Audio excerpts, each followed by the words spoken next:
How's it going, everybody? I've been meaning to make this video a couple of times over the years actually, but whenever I sat down to make the script, I always came back to the conclusion that it only affects a small portion of the community, meaning just PC players, so I moved on to another topic. But now that we do have crossplay implemented into the game, this actually affects everybody now. Well, unless you have crossplay disabled, but that's on you for enjoying these long queues.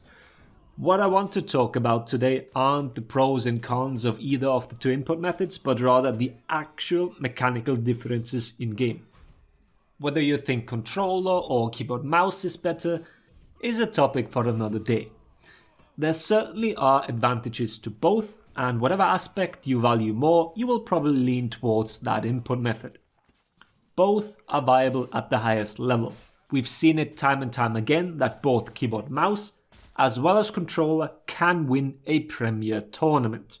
There's also no denying that a bigger portion of the competitive players do use keyboard mouse.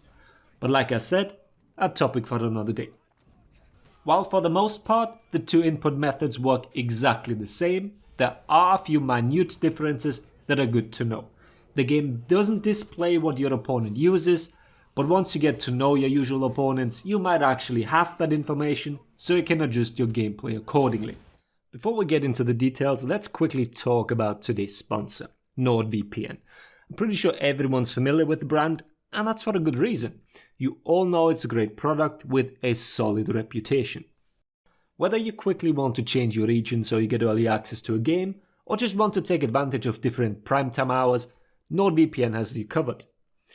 One of the most important aspects is security though. NordVPN encrypts your online data, conceals your IP address and location, and keeps your online activity private.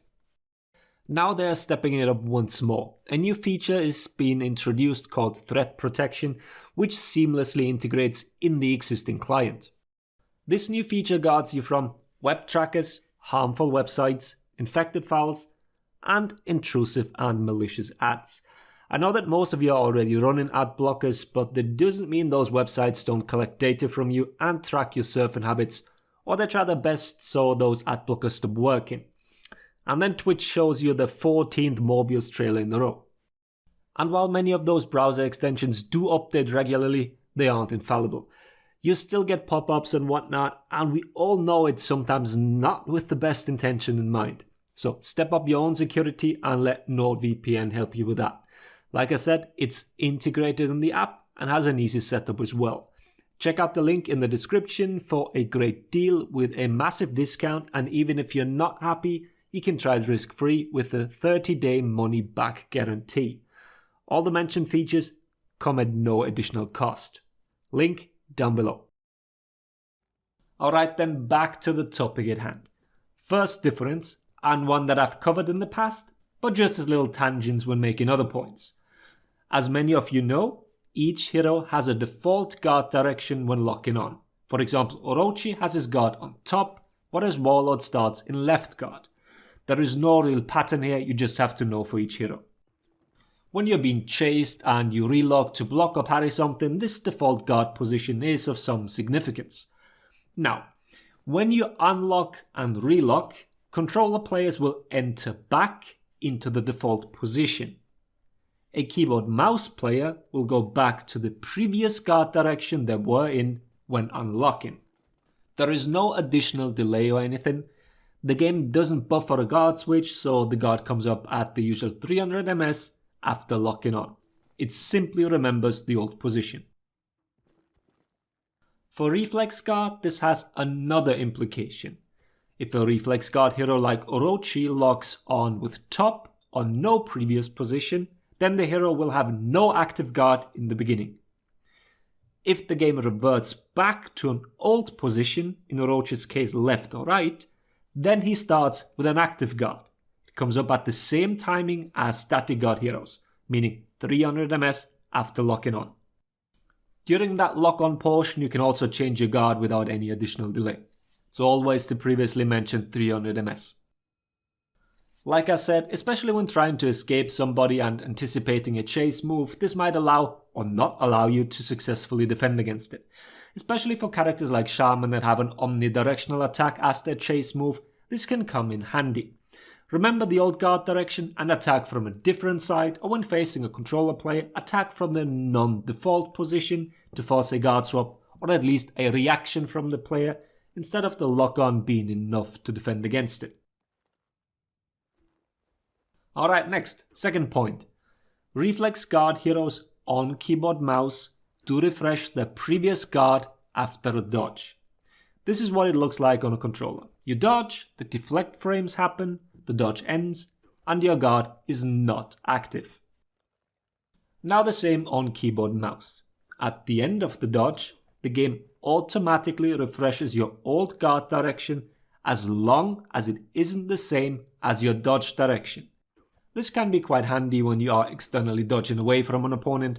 This way you have the earliest possible external block and you might be able to defend against some moves. You can still buffer a guard swap during the dodge and it will override the previous guard direction without adding any delay. In Orochi's case, it is a 733 ms window from dodge startup until your guard becomes active again. This is especially relevant in teamfights where attacks come from multiple opponents and multiple directions. So despite remembering a direction and activating it, it won't act as a disadvantage. Moving on, full blocks. If you are playing on controller, the way to enter a full block move is down on the right stick. There is no option to change this, there is no dedicated key for it, you are stuck with that. On keyboard mouse, there is a dedicated button, it's not dragging the mouse down. There is a keybind you can assign. Naturally, this allows keyboard mouse players to change their guard while sitting in full block. Controller will exit the full block since a guard change means moving the right stick. A little tangent here, if you are on PC and try Steam Big Picture, you can indeed assign the full block to a different button on your controller. So it is possible, just not with the in-game options that we have available. Overall, this is not a big deal and one of the least impactful differences. And then for the last thing, which is not a thing anymore, I don't know when this changed, but I discovered this around Highlander release and his punishes requiring you to be in top stance. Well, no need for a backstory, keyboard mouse used to be able to change guard for a longer time frame while initiating a guard break. This seems to have been standardized now as I cannot detect any irregularities on either of the two input methods. So treat this as an update.